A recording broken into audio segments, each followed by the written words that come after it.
Meanwhile, I'll tell you what's happening in MMA next 2-3 days, next few days, so that you don't miss them if you have missed in the inbox. Next event is happening on 24th of March. It's about growth of MSMEs and is happening at Andhra Chamber.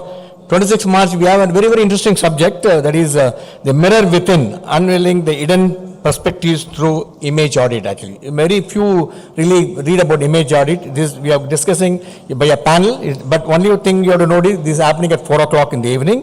Then on 27th March, again interesting event, Chanakya the Sun Tzu, where Mr. Gopal Krishnan, former ED of Tata Sons, is going to be talking to us. Then again on 27th March, we have again interesting event on identifying right businesses. Then on 31st March, again we have an event along with J. Krishnamurthy Foundation. That's a very important. Which comes first, organization or the individual? You know, J. Krishnamurthy strongly believed in leadership, which is totally different. That is happening on 31st. Then on 9th of April, again we have a 6th Narayanan V. Memorial Endowment Lecture. Sandana will be talking to us on very, very interesting subject. It's all about AI. Then on 11th, again we have an event on Tanishq. Then 15th, we have Bala Tanju on Impact Years. Then on 24th April. So a lot of events have been fixed, and because I started 3-4 minutes before time, because a lot of our viewers join online not on time. That's why I took these 3 minutes to do that. And coming to today's event, it's a very, very interesting and impactful event, and we are indeed privileged that the author chose to do this event at MMA. And just I want to tell you the background to this event. This event has got two parts actually. One is the launch of the book, and where the author will be speaking, and the chief guest will be speaking on the subject, and we are indeed privileged to have one of the outstanding leaders as a speaker for this evening. We'll shortly introduce the speaker to you. The part 2 of the session is the panel discussion on family first, navigating succession, unity, and enduring stewardship beyond the wealth. And you all know almost 70% of our Indian business are family businesses, and there are a lot of issues happening, and I'm quite sure this will give some insight to the people. More than anything, people who are here, a lot of family business owners are here. There are a large number of viewers watching this program live from different parts of the world. Most are India, and we are connected to all over India. So please do watch it. I am quite sure at the end of the evening, you'll really get inspired. There will be some solution to your family issues, what you are having in terms of family businesses. Notwithstanding, if there are any questions which you would like to share, there is a question QR code. You can scan the QR code, send your questions, or the numbers, you can share the question. Especially all the viewers who are here in the auditorium, there is a Mentimeter which will be on the screen, the QR code. So I request you to scan the Mentimeter and share your questions. We have strongly believed that we don't want to hand over the microphone. We have the people who have to deliver the lectures. I always seen if I hand over the microphone, you deliver the lecture on behalf of the speaker. That's the reason we give only the Mentimeter, so that we can take as many questions as possible. That's the idea behind doing this. Now coming to the first part of the evening, ladies and gentlemen, please put your hand together to welcome the distinguished guest for this evening. To start with, Mr.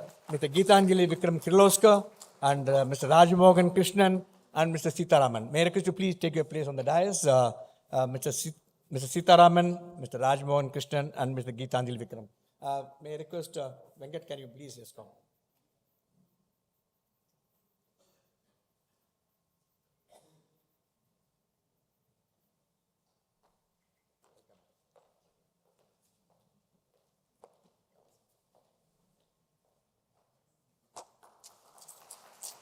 Yes, very, very warm round of applause to one of the outstanding speakers. I think somebody should read the story of Geetanjali Vikram Kirloskar. How she transformed her business is really, really inspiring actually.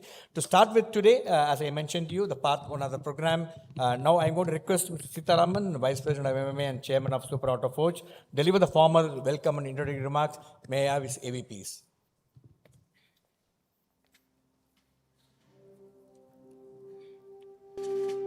Mr. S. Sitaraman, Vice President of MMA and Chairman of Super Auto Forge Pvt Ltd, is a pioneering entrepreneur who introduced cold forging technology in India and built SAF into a leading exporter of auto components.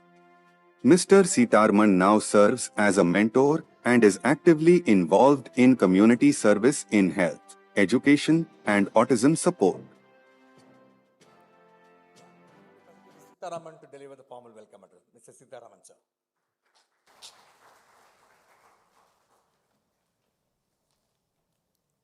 Good evening.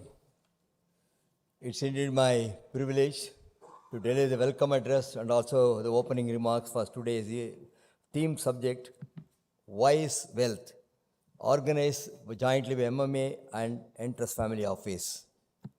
I have great pleasure in welcoming Ms. Geetanjali Vikram Kirloskar, Chairperson and Managing Director of Kirloskar Systems Pvt Ltd, Ms. Rajmohan Krishnan, Principal, Founder and Managing Director, Entrust Family Office, Ms. Sreepriya NS, Co-Founder and CEO, Entrust Family Office, Mr. Ganesh S. Iyer, Founder and CEO, Pro Risk Business Solutions Pvt Ltd, Ms. Aarthi Lakshminarayanan, Founder, Partner, Shardul, Amarchand, Mangaldas. I welcome all of you to this August function, and I also invite all the attendees who are joining online for this program all over India and globally. For the benefit of our guests and invitees from various organizations, it gives me immense pleasure to introduce you. MMA was introduced in 1956, has evolved today into the largest manufacturing association in the country with over 8,000 members and across 12 chapters in Tamil Nadu, Pondicherry. MMA has been awarded the Best Management Association for consecutive 15 times in a row, including the previous year 2024-25. Coming to today's subject, world over, the increasing billionaires, how they are managing their wealth. Over a time, people were respected for accumulating wealth, and it has been slowly changing over where people are respected for how they distribute their wealth or how they spend their wealth rather than the billions they accumulate. This trend, which has started maybe 15-20 years abroad, and in India today, it's very much followed by the popular and most branded wealthy persons. And wealth in the hands of, Mahatma Gandhi ji said, wealth in the hands of rich, they are only custodian and not the owners of wealth. The sole purpose should be to make sure how it is again distributed to the community, to the benefit of community. And doing that is not such an easy task, particularly when you are managing a bigger sum of wealth. How do you distribute it? Make sure that it is spent wisely and it reaches the purpose for which you want to make it go. I think it's by itself is a subject. And today we have a lot of experts here who are going to be talking on this. Entrust Wealth Office, as I understand, are specializing in that theme. So I don't want to stand between hearing that good talk and this my being here. I welcome all of you again once again, and let's probably benefit from today's talk from the people who know the subject better. Thank you.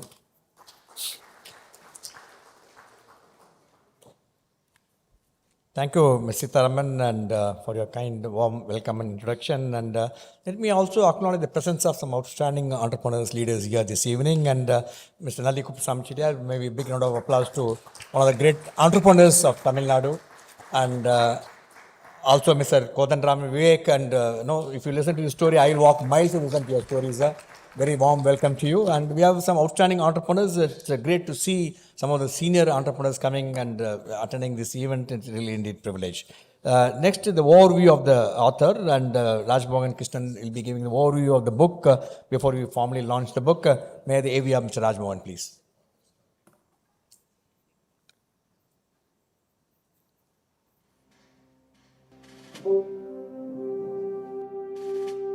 Mr. Rajmohan Krishnan, Principal Founder and Managing Director of Entrust Family Office, is a pioneering family office advisor with over 2 decades of experience in wealth advisory, real estate, business succession, estate planning, and social enterprise investments. A member of the founding team at Kotak Wealth Management, Mr. Rajmohan is also the founder of the Entrust Foundation and author of Wise Wealth. I now request Rajmohan to please come and share the overview of the book before you formally launch the book. Mr. Rajmohan.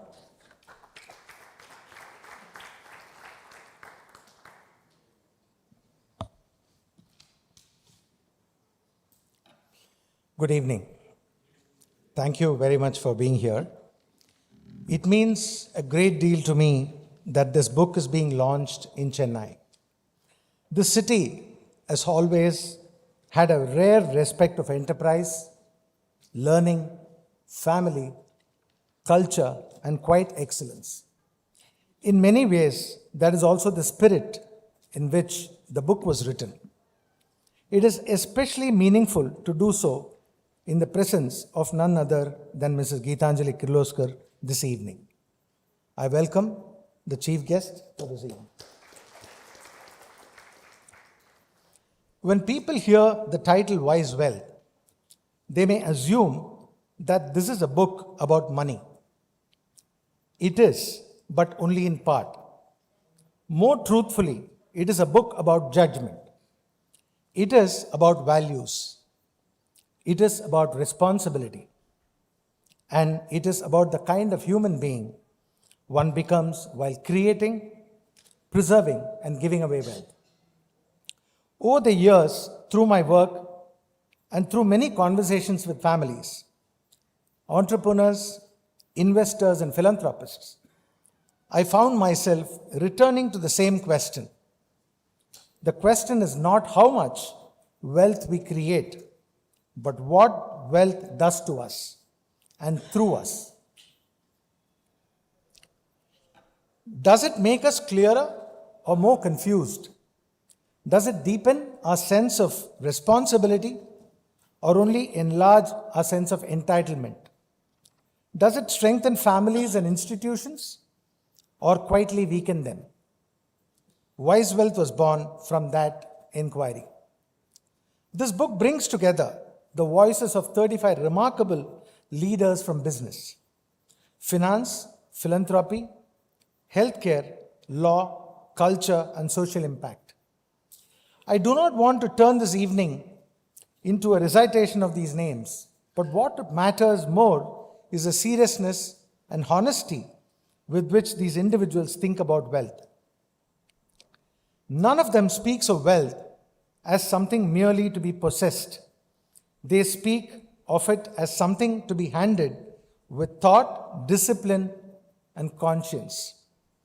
Since we are honored to have Mrs. Geetanjali Kirloskar with us this evening, I want to mention Mr. Vikram Kirloskar with particular gratitude and affection.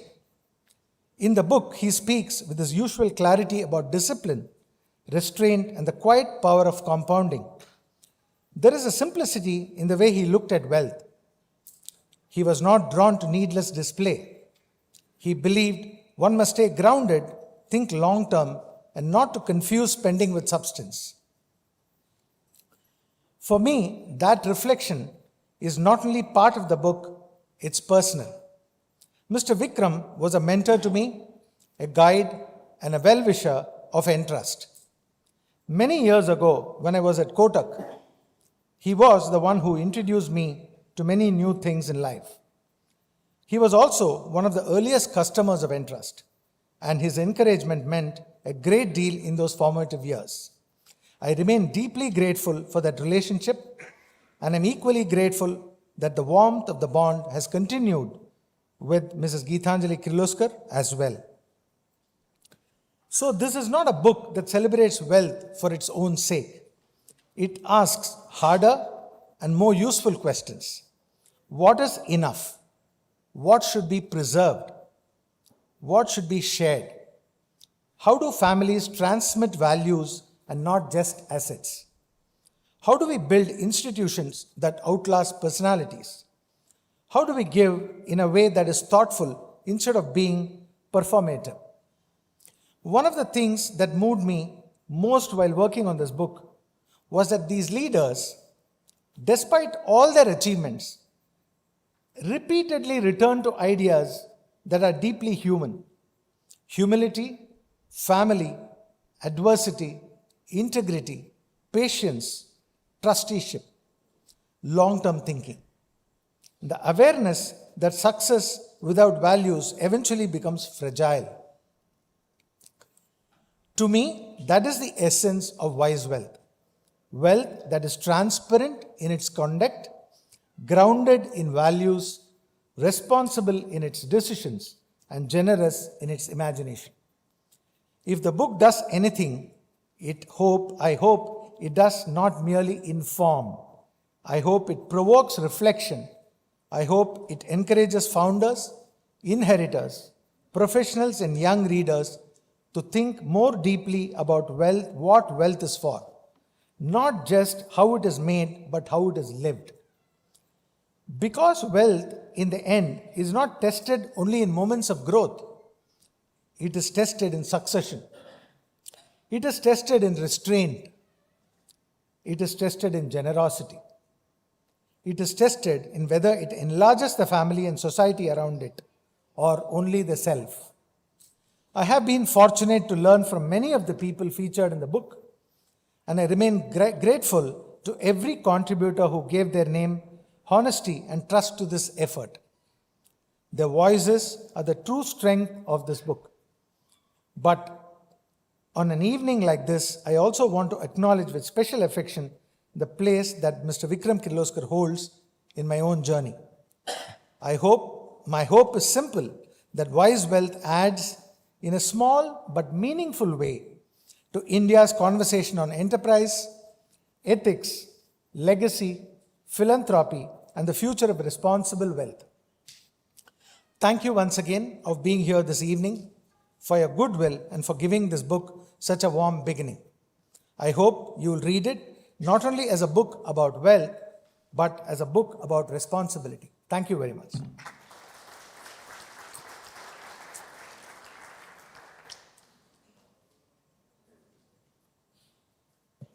Thank you, Mr. Rajmohan. And we also very, very fondly remember Mr. Vikram Kirloskar. I know how many of you are there for that award function, Business Leadership Award, Mr. Azim Premji.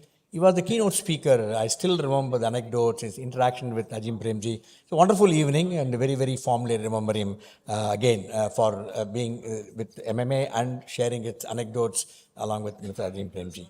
Now, the most awaited part of the evening, we are going to be here. We want to have the launch of the book.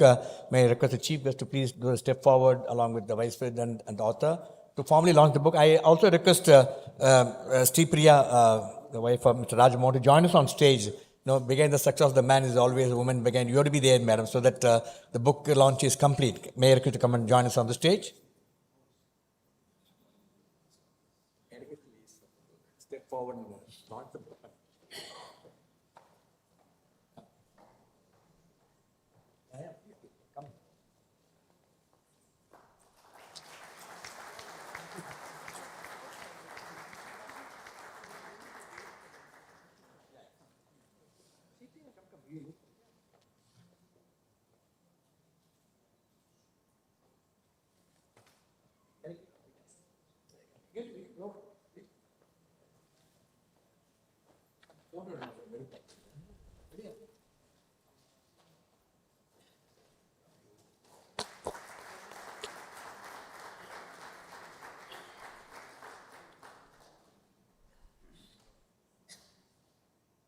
Come, sir.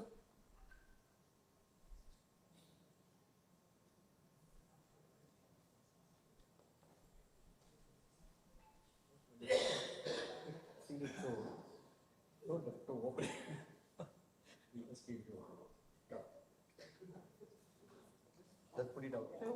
Yes, ma'am.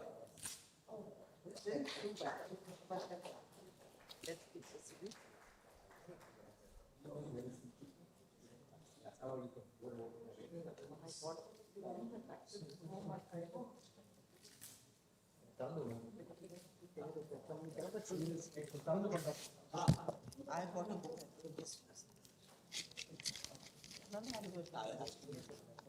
I know. We don't type. We just put it right in the middle. Sir, can I own a copy of the book? Yeah, getting one.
It's a lovely book. It's anecdotes, case studies, research paper.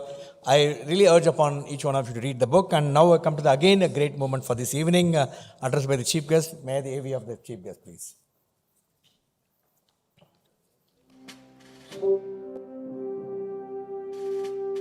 Ms. Geetanjali Vikram Kirloskar, Chairperson and Managing Director of Kirloskar Systems Pvt Ltd, is a distinguished business leader spearheading initiatives in green mobility and sustainable development.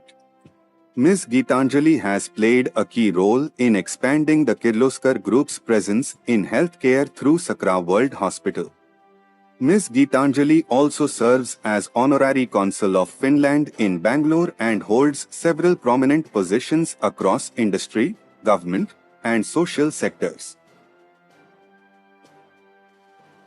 Ladies and gentlemen, it's my proud privilege to present to you Geetanjali Vikram Kirloskar to deliver the chief guest address.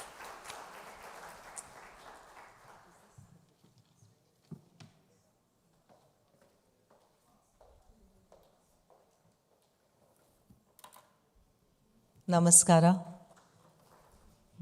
I'm very, very happy to be here today with Madras Management Association for many reasons. One, of course, I would like to be here and integrate and get to know you and have this opportunity of launching the most wonderful book at Chennai at MMA this evening. But equally, when I walked in, I saw a photograph of my late husband handing over an award to none other than Mr. Azim Premji, and it was not so long ago. So it brought back a beautiful feeling of a memory, and also coincidentally, he handed it over, and we're talking about philanthropy and responsible wealth to, I think, one of the greatest philanthropists of our time, truly, a man who we deeply respect and is very appropriate.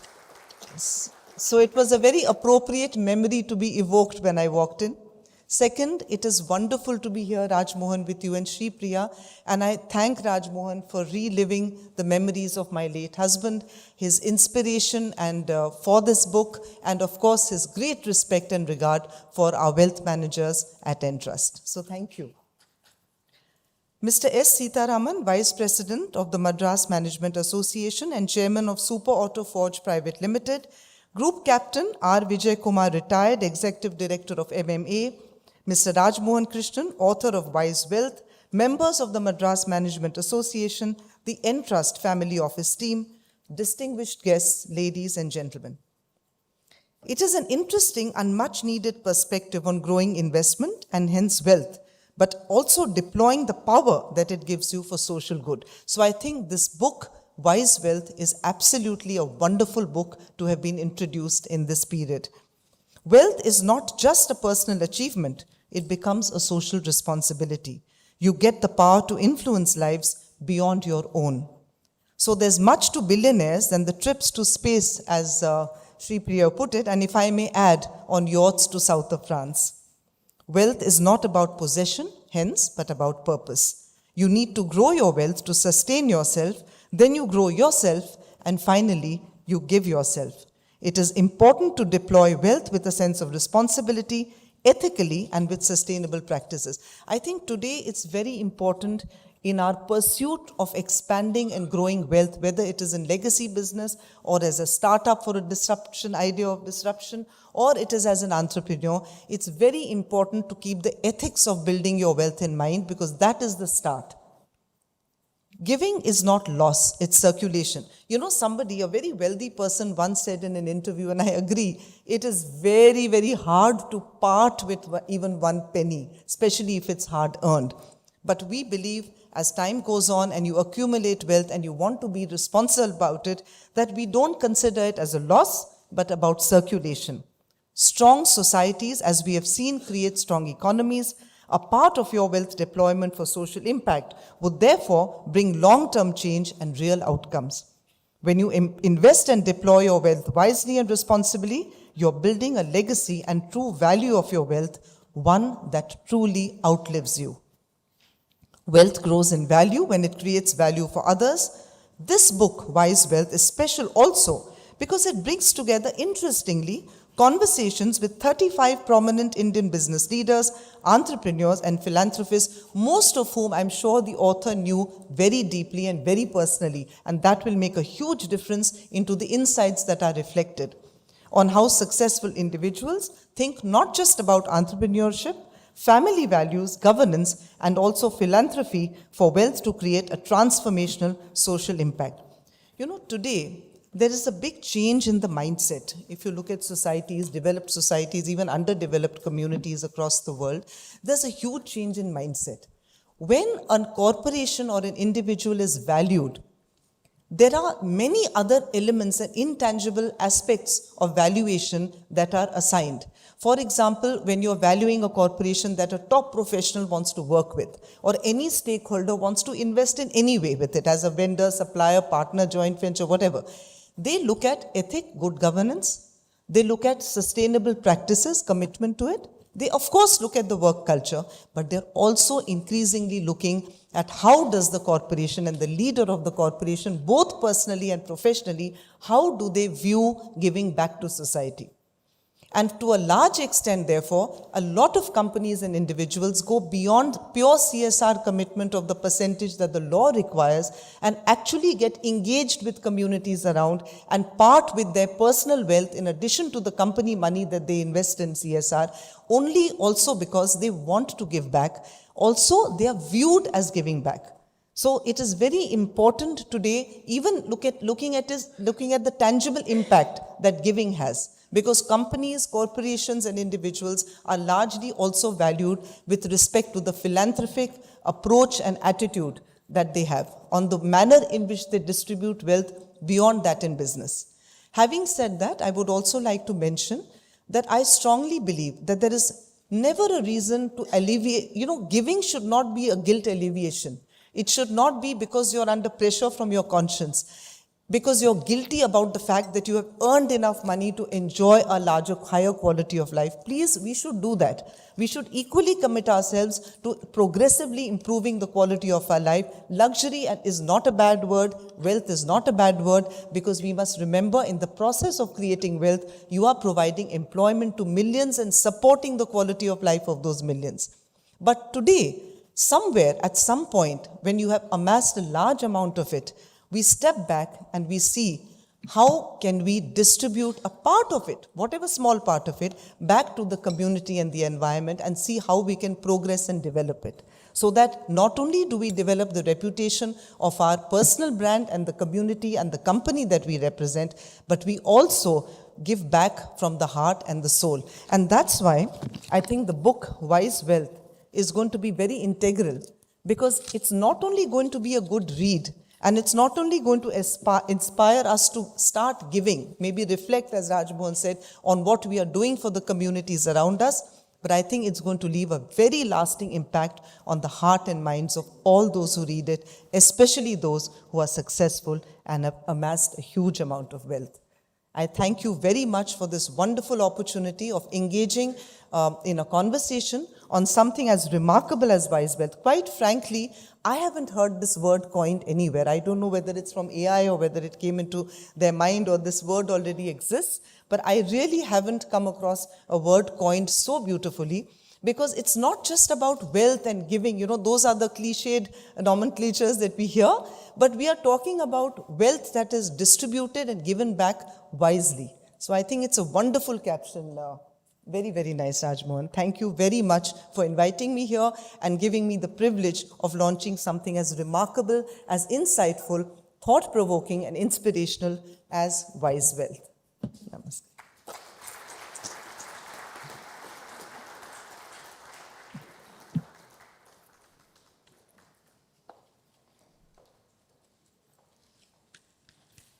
Thank you, madam, for your thought-provoking address, summarizing the entire book in few words. And really, I think I must urge upon each one of you to get this book, read them, and it will do a lot of good.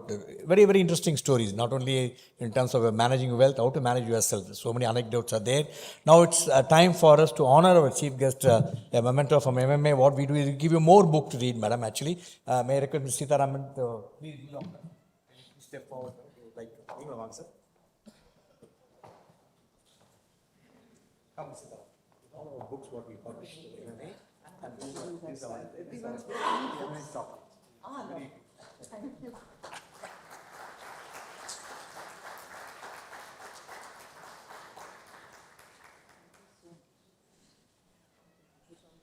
Yes. Sir, this for you. Author, you have to read more books. No, right. May I give you the copy on behalf of everyone?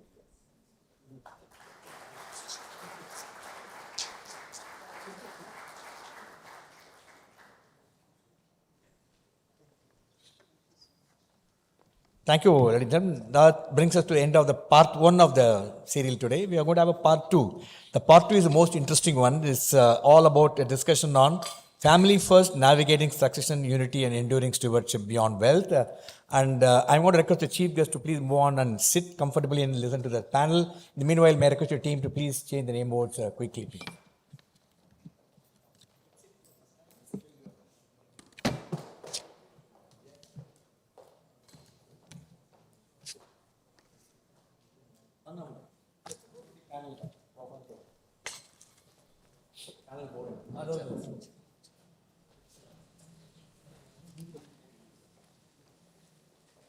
Okay. Now I'm going to request the distinguished panel for this evening, Mr. Ganesh Iyer, founder and CEO of Pro Risk Group, and Aarthi Lakshminarayanan, our member of MMA Managing Company, partner Shardul, Amarchand, Mangaldas, and going to be moderated by Sreepriya NS, co-founder and CEO of Entrust Family Business. May I request the distinguished panel and the moderator to please take their place on the dais.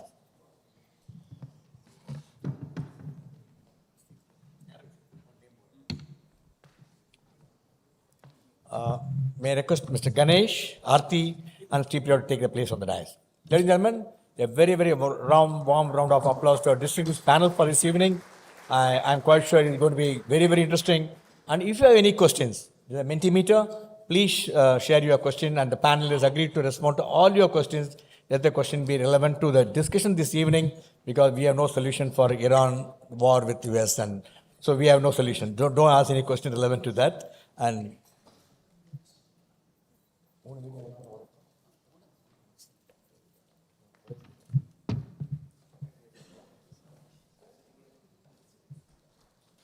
yes. Before I request the Sreepriya to take it over, can I have the AV of all the three panelists, please?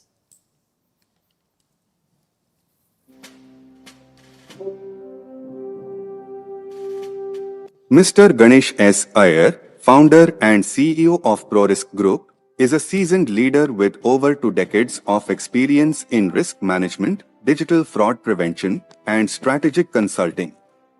A chartered accountant, Mr. Ganesh has built ProRisk into a leading provider of risk and outsourcing solutions for insurance, healthcare, and BFSI sectors, and is a recognized expert in enterprise risk and compliance.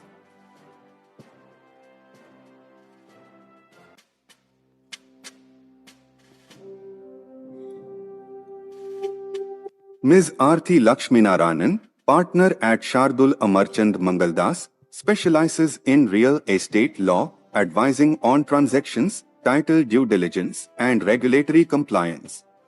Ms. Aarthi has extensive experience in real estate structuring, FDI, SEZ laws, and dispute resolution, supporting developers, investors, and landowners across complex legal matters.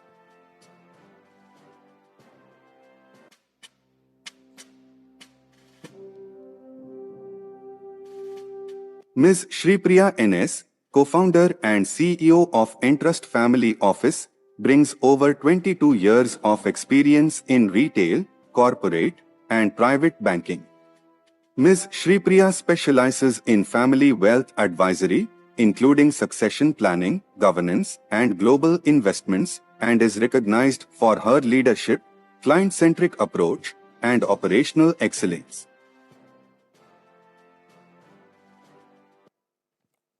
Ladies and gentlemen, that's a profile of our distinguished panel for this evening. Maybe a very, very warm round of applause to the distinguished panel for this evening. Now I request Sreepriya to take it forward. Over to Sreepriya.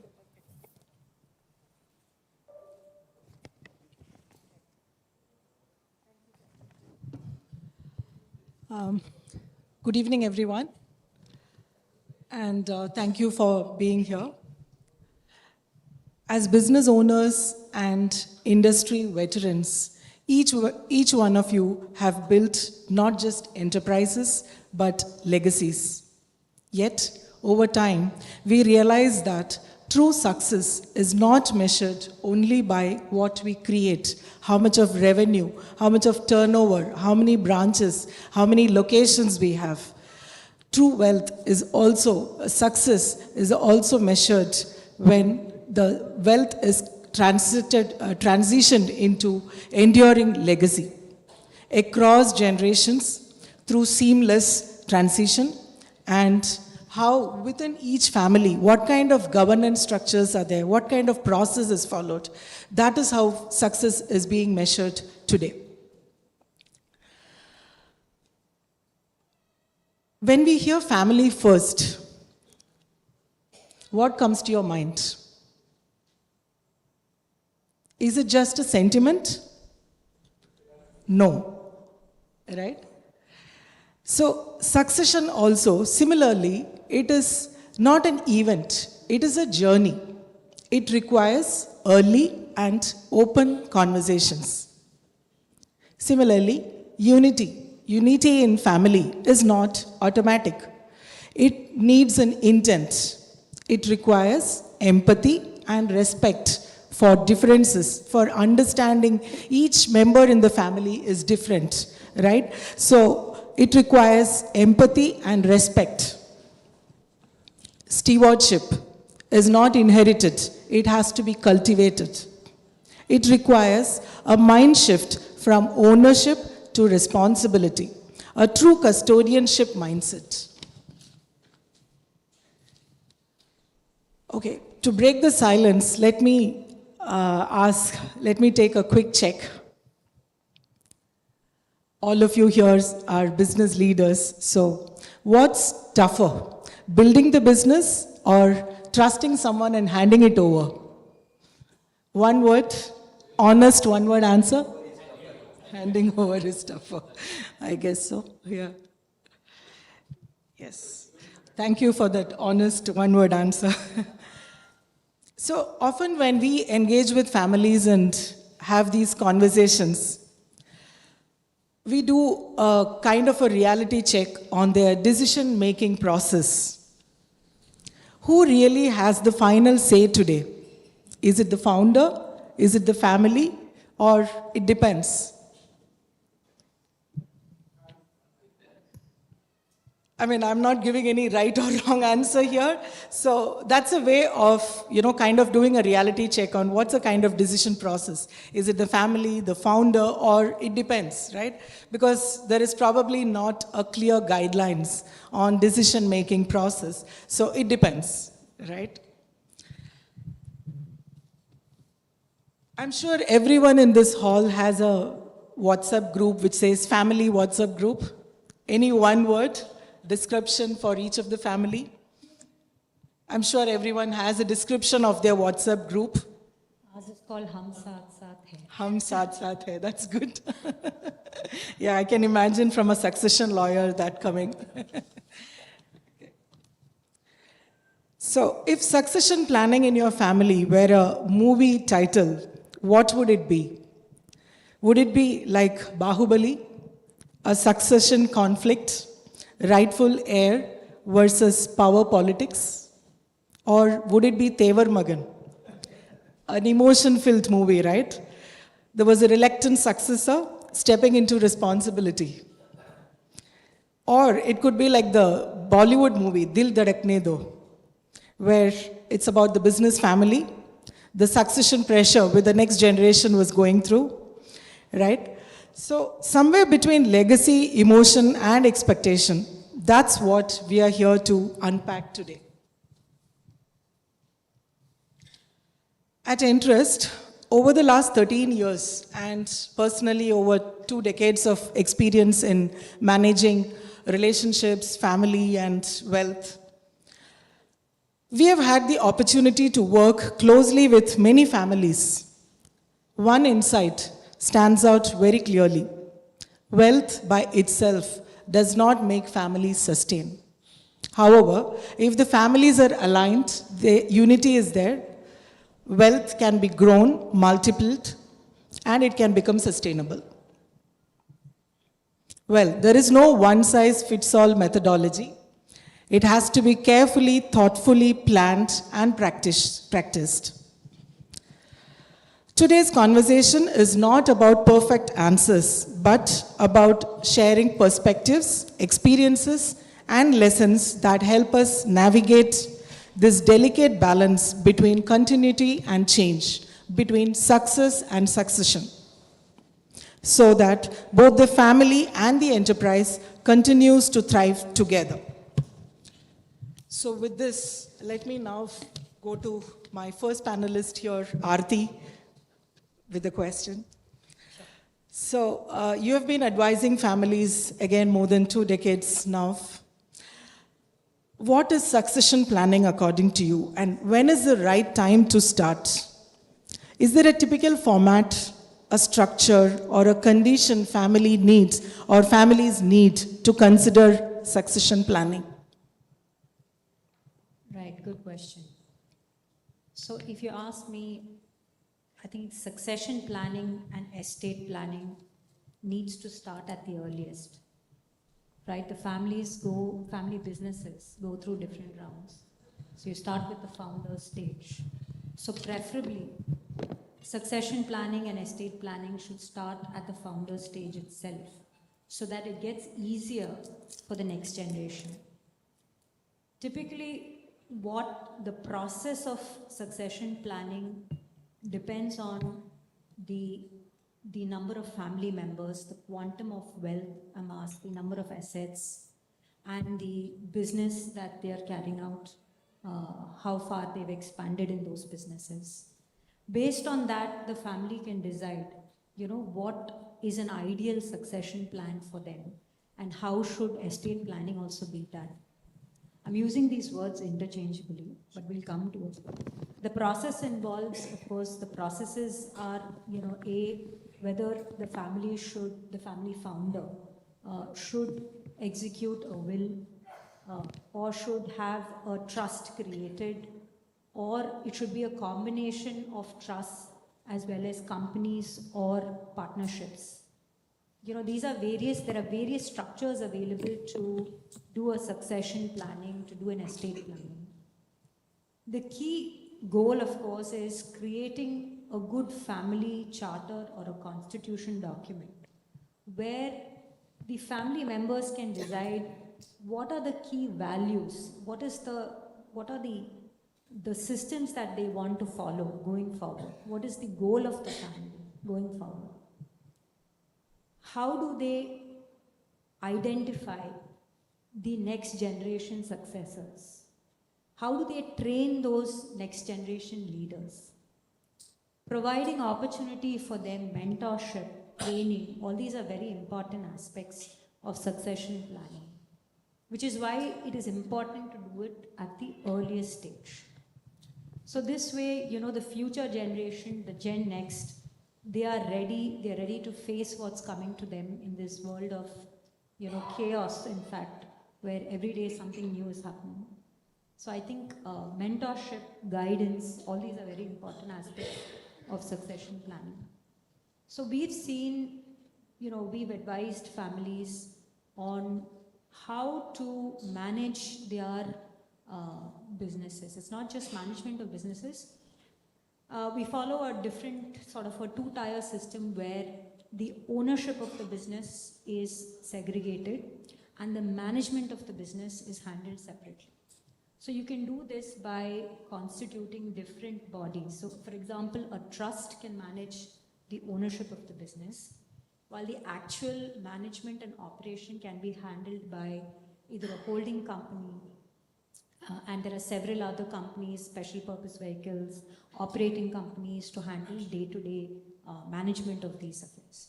So this way what happens is the ownership and the key family members have control over the business. They get the dividends or the proceeds from the business, but they do not in any way disrupt the actual operation and management of the business. So these are all key aspects of succession planning and estate planning. Thank you, Aarthi. I think that's a lot of That's planning. clear. It's a lot actually, so I'm just trying Yes. to break it Yes. But have you seen a lot of gaps when families have not planned and the transition happens because, for whatever reason, the next generation has to come in? So, what are the kind of gaps when there is no planning and the transition is happening because of forceful or, an event has happened and then the next generation has to come in? Sure. If there's a sudden event, let's say there's a death, or there is a family dispute as a result of which partition is necessary. So such scenarios, if in case of death, for example, if there is no registered will, if there is no trust in place that dictates what is going to happen to the family assets and businesses, then everything is then dictated by law. So the Indian Succession Act or the Hindu Succession Act, comes into play. And how these, for example, if there are immovable properties, then automatically all legal heirs will get equal share. If there are businesses, then the shares of those businesses will be equally distributed unless they already have differential, ownership in those businesses. So everything is then dictated by law, and the founder or the founding family members will then obviously would have lost their entire control of how this family business or the assets are going to be distributed amongst the legal heirs. So that is why it is advisable to sort of ensure that there's continuity, succession is planned, assets are protected, and there's a plan in place. That's good. Thank you, Aarthi. So, Ganesh, you have been again guide, coach, and speaker on risk mitigation, business continuity plan for families, business owners, right? So there are many families who spend years building an enterprise, but often leave the founder or the key successor entirely uninsured or underinsured. So according to you, what role does life or a key man insurance play in ensuring succession doesn't become a crisis? And how important is it for business owners to plan for a structured retirement income? Okay. Too many questions? Okay. To start with, maybe I can just say that I'll pick it up from where you started off the session, that is stewardship and succession. So I will say stewardship is basically the main infrastructure. Succession and succession planning, which you spoke of, is a process. And insurance, pension, annuity, will, liquidity coming out of will. I am not saying just a will, because you may have a will, but liquidity may or may not come out of it, if it's not properly drafted. So insurance, annuity, pension, and liquidity coming out of will are the pillars which are invisible, and you can see it only when they come into existence. So that is the importance I can just start with. Normally people think of insurance, unfortunately in India, the way it got started off, insurance was always an investment plan or tax saving plan, probably more than investment. Because then you talk about investment and you try to talk about ROI, whether it's worth it, not worth it, then people will not want to use it. But somewhere the logic of insurance, the main part of protection, has got lost. Okay. When we talk about family businesses, you're right. Families have put in years and decades. I can see stalwarts over here who have created it many decades back. And it's like you spend too much time on a family trip, an annual vacation. The amount of time you put is probably higher than sometimes the succession planning part of it. So when you look at the securing the succession part of it, that is where insurance plays a big role. Okay. So here I would like to add something more than the key man insurance. Okay. There are other insurances also, like liability insurance, officers and directors liability insurance, trustees insurance. So these things are not highly promoted in India, which we don't see it much. Even the intermediaries who are selling it are not selling it prominently. Okay. So this is the scope, I would say, on the non-life part of it. For example, insuring your arts, your jewelries, your patent, your logo. Okay. And nowadays we have the digital assets. Okay. And of course, if you are having some offices outside India, then you have the cross-border estate part of it. These things somehow get missed out in the wills also. That's why I said it's not just the will, it's the liquidity that will come out of the will which is important. Because if you don't have a liquidity, it's like a void you have created. Coming to the key man insurance part, again, I have been on the underwriting and claim side of a Kotak Life Insurance for around 17 years, right from the beginning. And what I saw during my journey of 17 years is people did come for key man insurance. It was more for taxation part of it. Okay, of course, subsequently the taxation was changed.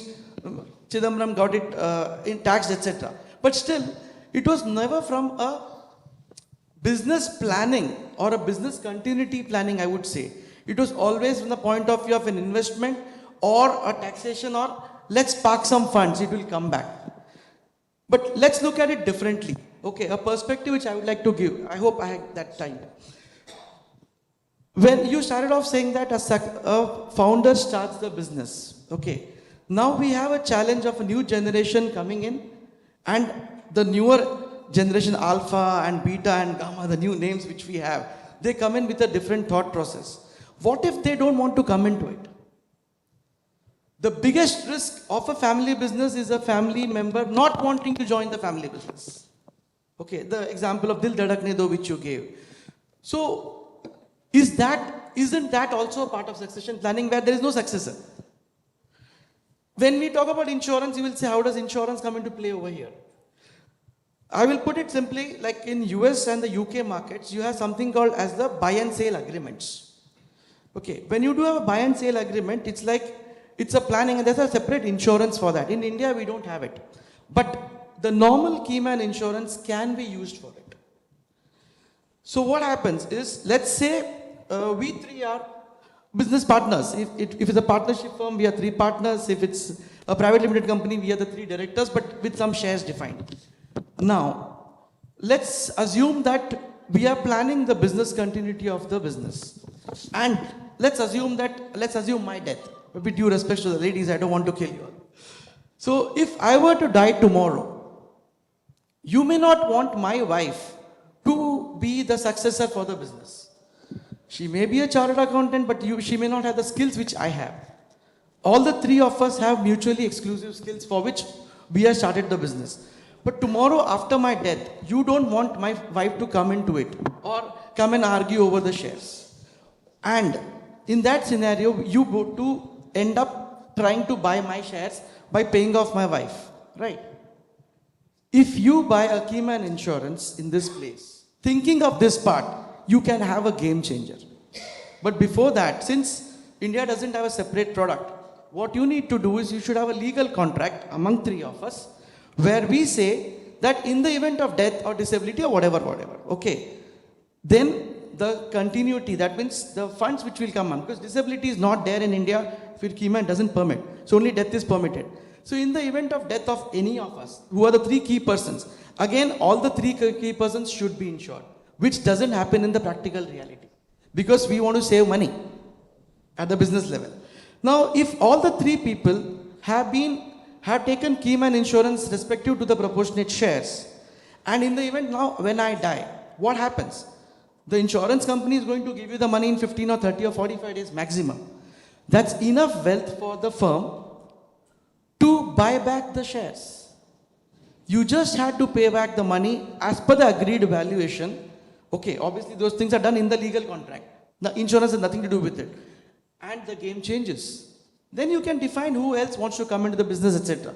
So this can be done even for family businesses where everybody is within the family, but it may still make sense because tomorrow you can have a challenge. One part which was there is the retirement part which you said. Unfortunately, Indians are very sentimental and emotional. Okay, specifically the older generation, probably our generation is the last generation in that. So our grandfathers or forefathers and now the fathers and probably us were emotional, sentimental, etc. So what happens is we build a business, we believe business is everything and family will take care of it. But tomorrow, there are many people in the startup industry which I have seen when I'm mentoring, they want to make money and move out. So they liquidate their equity faster. In such events, what happens is you do not have a pension for your future. So in such circumstances, Keyman Insurance is for the business. You need to have an annuity plan, a pension plan for yourself. So that while it is irrespective of how the business goes, that becomes a corpus for you. When you grow older, the annuity and the pension will pay you. Again, we are not thinking on this. You can also go for an NPS. I'm not saying you have to go to an insurer. Okay, so these are the things which we can take care of. Thank you, Ganesh. So again, I think it's about planning. So be it the succession plan, what you spoke, or whatever he is saying, it's about planning, right? The founders, how they plan it. So Aarthi, over to you, another question. We often hear that the next generation, are they ready or do they have an entitlement mindset, right? So how do you prepare the next generation to be responsible stewards rather than just beneficiaries of wealth? I think very recently Mr. Uday Kotak and Mr. Harsh Wariwala, they all tweeted that next generation is not looking at building businesses, but they want to just enjoy the benefit and manage their monies. So is it because many families start succession discussions quite late? Or how do you create an environment that fosters resilience and entrepreneurship rather than entitlement? In your experience, when should families ideally begin succession and governance planning to ensure continuity across generations? Is there a document, is there a process which can be laid out by families? Like I said earlier, the earlier the better. Start early, have a family charter in place, and set out the roles and responsibilities of each of the family members. And also at this juncture, it's important to include all family members irrespective of their gender. Keeping them occupied, making sure that they contribute to the family business is important. But in terms of generation next, like Mr. Ganesh was saying, some of them may not even be interested in the family business. So how do you keep them motivated? How do you ensure that they are interested in continuing the family business? So these are things that the founders or the first generation business people will have to think ahead and ensure that they mentor the younger generation or Gen Next, train them, give them the kind of equipment necessary to think on those lines, to give them a good platform in terms of education, good exposure, mentorship, guidance. All these become very important. Making them socially aware of what's happening around, making them resilient instead of just being consumers, giving them challenges to look out for anything that's challenging. That will sort of help them grow better. So it will also ensure that they're not just entitled, but they're out there, they're resilient, and they want to sort of grow their own things. And also giving them the freedom to sort of have their own personal space in that, or their own opportunities. They may have their own ideas, they may have their own plans. So giving them that freedom is important. Absolutely. So as a professional advisor and, practicing in this field, have you created structures or councils like steering council for the next generation? Because we all know many times children are more receptive when a external or when a senior advisor talks, right? Not necessarily when the parents speak, right? So do you, have you been part of such councils? Is that possible in India to have a professional advisor as a mediator, as an investment counselor, steering council, etc.? Absolutely. Because, what happens, like you said, external members are often looked up to, especially when they're trusted members, professionals, whether they're chartered accountants, tax advisors, lawyers, or family office members. I think they can give the right guidance to the family and the younger generation. So having family councils or steering councils is important because they bring different perspectives into play here. whether it's from an investment perspective, from a social element, from a legal or a regulatory element. So those ideas can be sort of made known to the younger generation. And I think that will also help them sort of be more aware. Correct. Correct. Can I add one point over here? Sure. We spoke about training the younger generation. I believe the bigger challenge is the founders also need to undergo some training, because the way things are moving now, at our age, we also need to accept the newer technologies. AI is something which you cannot avoid. The generation is going to talk about it, and we can't say, no, my traditional business doesn't use this. So that also, the reverse training also should happen. I agree. In fact, yesterday someone was saying that experience, the years of experience itself could become a challenge for a growing business. You may need to take a younger generation or somebody who's got lesser number of years of experience in the same field to get a different perspective. So what you said is very true. So that's all about, if I can just add, it's all about perspective. It's the old and the new. The younger generation have more ideas, they're open to change, they're open to technology. And I think that should be, that's when I said, they have to be heard. And it's important to listen to their ideas. Very true. So that's my next question also. Given the pace of change today with VUCA realities, like world is so volatile, uncertainty, complex, and always ambiguous.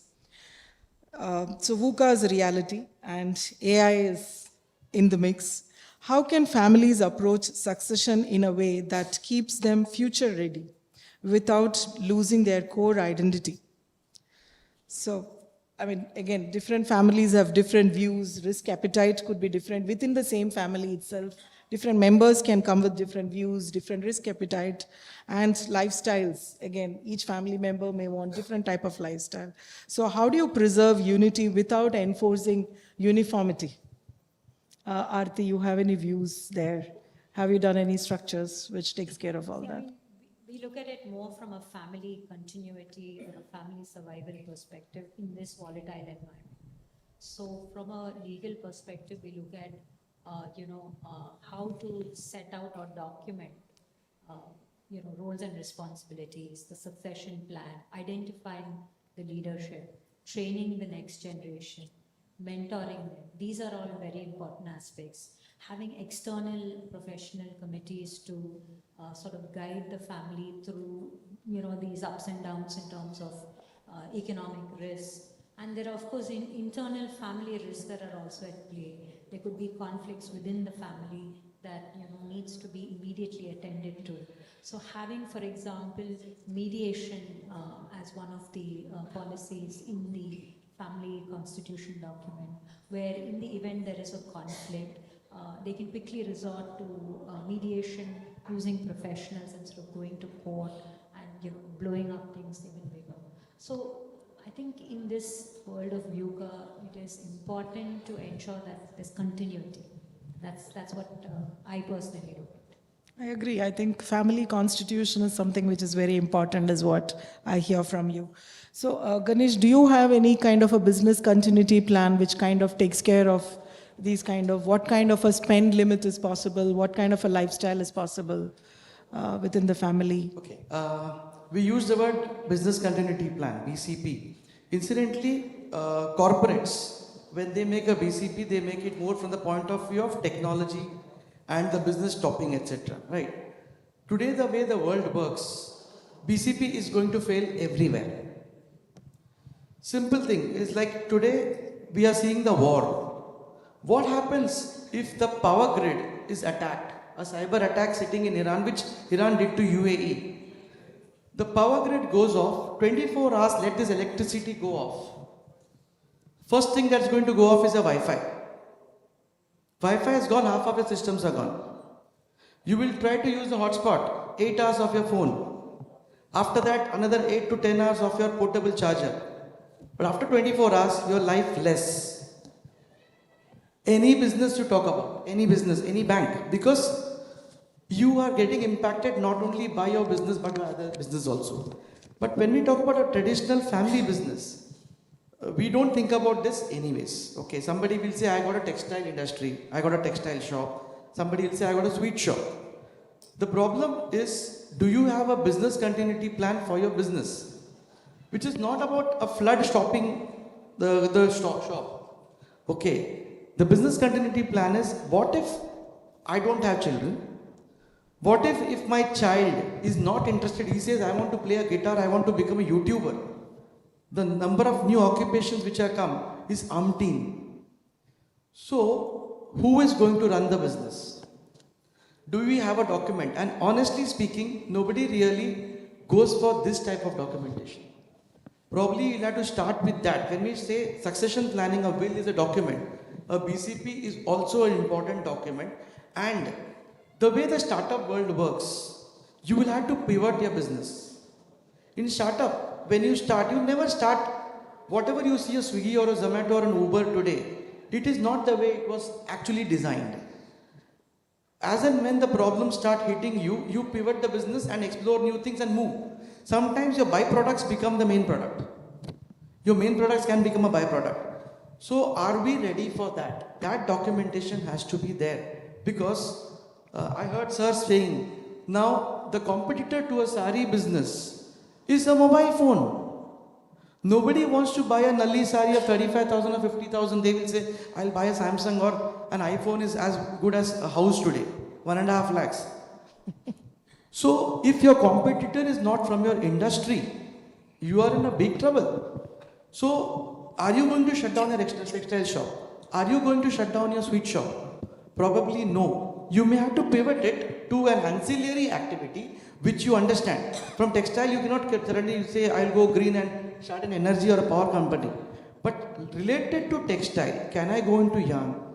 Or can this textile be a uniform which is required for a Swiggy or Zomato? Name it, our country is going to become the two-wheelers on the road very soon. But for those two-wheelers, there are so many uniforms. Maybe that can be the business model. So you will have to think of that. I am not no authority to say which business you should run into.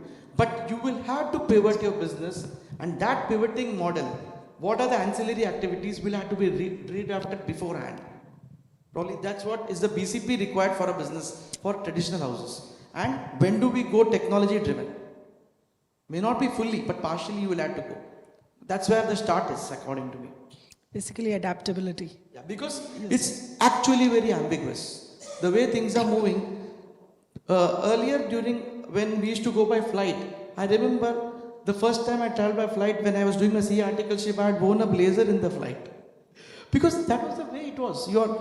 You're planning a flight, you have to go wear tie and all. But today, people are going in shorts and slippers. Horrible it looks sometimes. But that's the way it is. So if that is going to be the change, it's really ambiguous, and you will have to plan, what if this happens? And that you will not do it 10 years hence. You'll have to do it only 1 or 2 years every year. So automatically you will get to know the trend. Sure. Thank you. That's a very valid point. We can open to the audience now for questions. If any one of you have any questions to either Aarthi or Ganesh. Oh, sorry. Yeah. Yeah.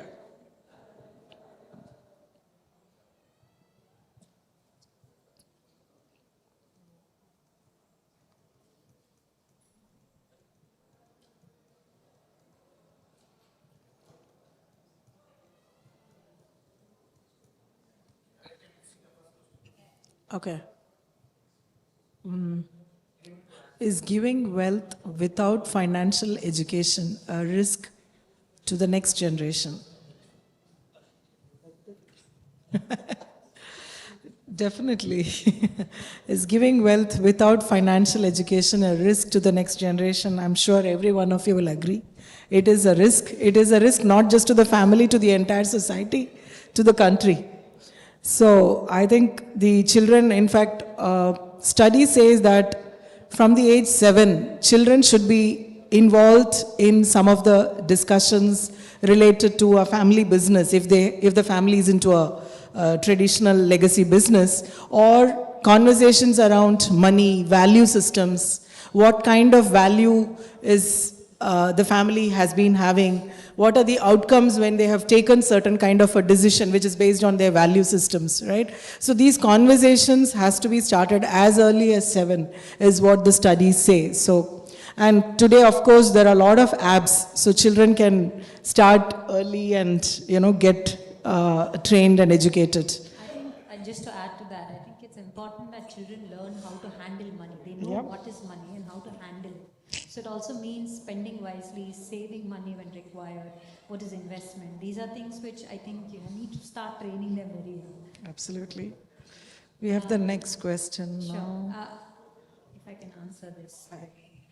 So I think it's important to start these conversations within the family. If these conversations are not going in the right direction, the family can always take the help of professional advisors to start talking about succession planning or estate planning. Court definitely need not be an option. You can always look at, like I said, engaging a lawyer or a professional financial advisor to start discussing these points. I think the best way, according to my experience, is having a advisor, or it could be from the family, it could be an external person, but having a neutral person always helps in bringing these topics. Yeah. The next question, should wealth be given equally or based on responsibility and need? That's a good question. I think it should be given equally, but those who contribute more should get a little more.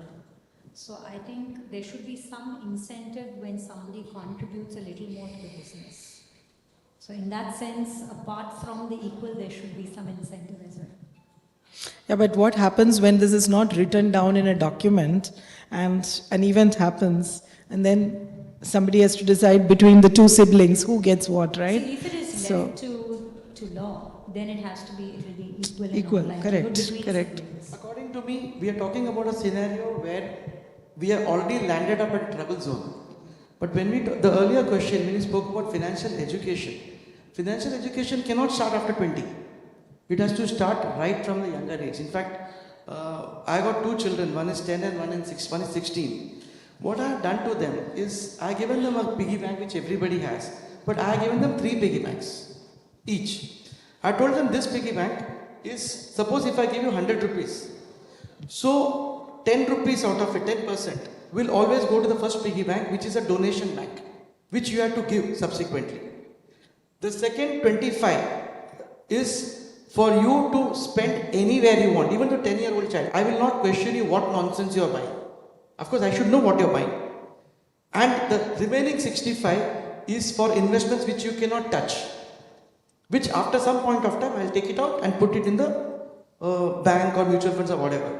So my 10-year-old child for the past 3 years, from the age of 7, he understands this. So he is very clear that 10%, which Geetanjali madam was talking about, is to give. Period. That box is only to give. So we have various mandirs at home and all when we do puja. So along with it, it goes on, or it can go to some charity or something. Second 25, he will say, I want to buy some nonsense football cards, cricket cards, which makes no sense to me. But it's something important for him. So automatically, you are respecting his value of his importance for his age. Okay, my daughter has got a different perspective, but when we talk about the proportion is taken care in that manner. You know how responsibly they are working, and that becomes the groundstone, the foundation for deciding how should they become a part of your business, and this is a valid proof for you. Great point. Aarthi, you want to take this question? Sure. I think there are different angles to it. One is succession planning in the perspective of children or the next generation having settled abroad. So then the key question is, are they still interested in continuing with the family business, assuming it's in India, the operations are in India. And the second thing is, how do you manage the assets if it's in India but you have family members living outside? To answer the second question, if assets are located in India, then you can look at probably a creation of a trust and appointing trustees and transferring these assets to the trust. So once the assets are transferred to the trust, they are protected. Trustees can manage and take care of the assets, and any income that's generated out of the assets can be distributed to family living abroad. So that is one way of ensuring that assets are protected. I think just to add to what she said in the earlier question is, I think mostly families or the next generation is worried about managing the succession, is mainly thinking of the complex scenarios, situations which can come in terms of IT notice or complex activities, right? So that's when having a professional body, a trustee, will help, and that will give them the comfort that they can be part of the succession plan, they can be taking care of the Indian estate, they will be nudged to take care of the Indian assets though they are not living in India. I'd like to add one thing over here, Sreepriya, because I come from the risk side. You should have a watchman for the trustee also. There should be a process to watch what is happening at the trust level from the trustee side, an audit or something, because it's like, who will police the police? That's equally important, which gets missed out. And then suddenly you realize that trustee has missed out something. So that documentation is also required, because currently the way education system in India has moved, you see lots of such gaps in thinking. So auditing the auditor is also important. Good. I think there are 12 questions, so probably the questions are getting added. Do we have time to take all? I don't know. Okay, so should we take this or should we jump something? You tell me. I mean, I don't know, because we have 12, whichever. What are the key ingredients for ensuring unity and trust across generations and business families? I think one I can think of is transparency. So, which means to document everything and make sure information is available to them. Communication. Early, timely communication is the most important ingredient. Absolutely. Yeah, we can go to the next. Aarthi, what are the most common legal pitfalls? That's a question to you, Aarthi. What are the most common? Yeah. So I think the key things is, key thing is, one is the families agreeing to the arrangement. That's a very big challenge. So whether it is in the context of who gets what are each person's or each family member's roles and responsibilities, how should income be distributed, these are all very sort of common issues that arise when it comes to discussing these estate planning and succession planning. Okay, the next question, I have seen this in insurance time, life insurance. Basically, the nomination part becomes a big challenge. Okay, and if the nominees are not properly defined, the shares are not defined, it becomes a big open issue. And litigation, when it comes, will always supersede the nomination. Nominees are just custodians. That's one part. And certain things which I have seen from an risk management perspective is there are some celebrities type of family businesses where you also require a kidnap and ransom policy, actually. Okay, so you don't have that. So that becomes a closely held things which we do not want to say because the money has to be paid as ransom. But you have insurance policies to back that as well. And obviously it is kept confidential. That is one of the risk management thing which gets failed. And as I said, the documentation is a big problem. The will is not properly defined many a times. The simplest example is when you talk about any insurance or investment in insurance, that has to be a part of the clause in the trust deed. Businesses is not a problem, but whenever you are trying to use any insurance for trust, public trust is a question mark, but any family trust, you please ensure that the word investment, insurance, annuity, pension, all these are included, or else your trust deed is not actually valid. Insurance company cannot add it as an investment. Okay. This is also for you, Ganesh. Do you want to take it? This is no choice. Technology and analytics are going to be the future. It's already the present, I can say. Because before people go out, earlier they used to do a Google search. Now they do a ChatGPT and other GPTs, which give them dangerous answers also. So technology is required, but you have to invest in technology and analytics. Don't go for free versions because you will never get a complete comprehensive answer. And just to add to that, definitely all this technology, analytics, all of this helps immensely in bringing governance structures in families. And today, all of these are not even very expensive. These tools are available, and this increases the transparency, the regular communication which is required. And another thing which families consider doing is having a data room, access to limited people or access to the relevant family members. So these are all constantly updated. Data room access is given. There is a review process. There is a committee which does it. So these are some of the best practices which we have seen in families. Yeah. How to educate families? Although handing over.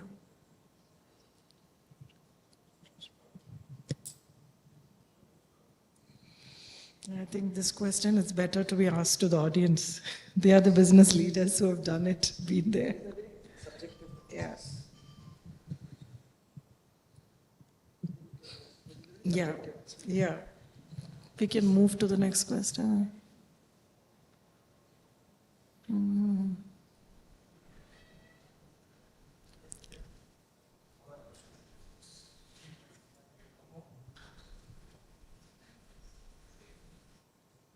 Okay.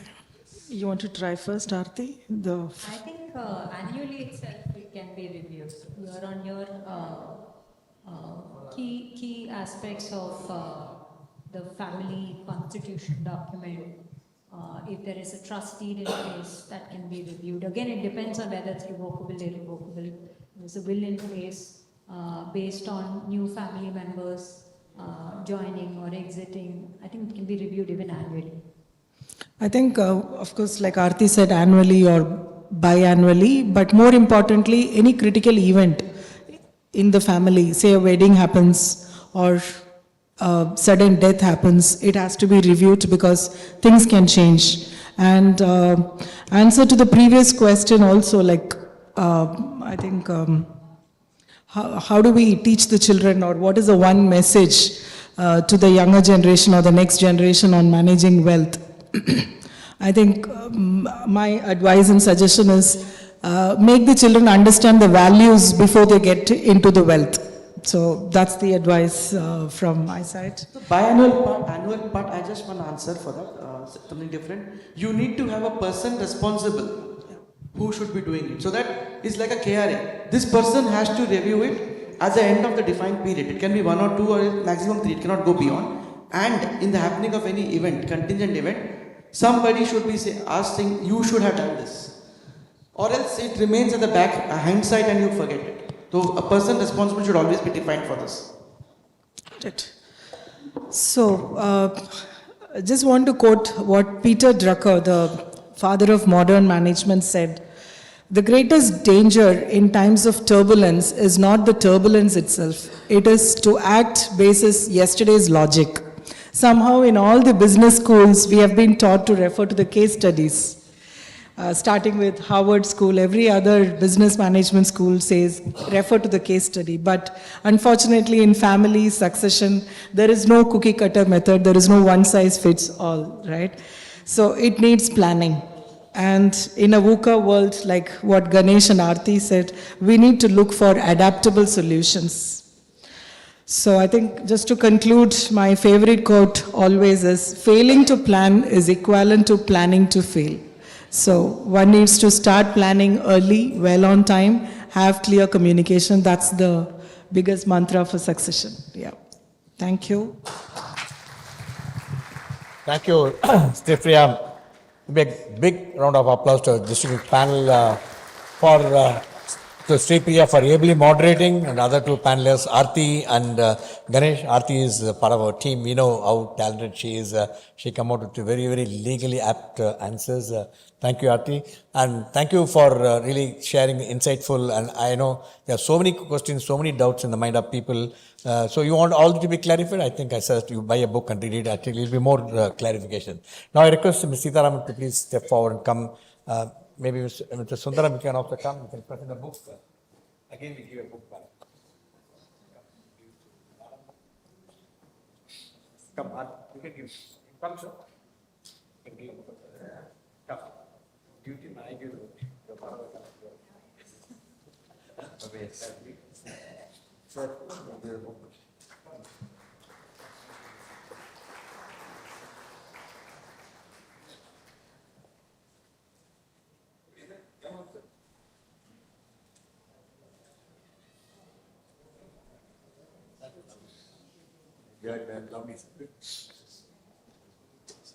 Thank you, ladies and gentlemen. Great evening. We have over 531 viewers watching it online. Thanks, viewers, for so many questions, and indeed a privilege.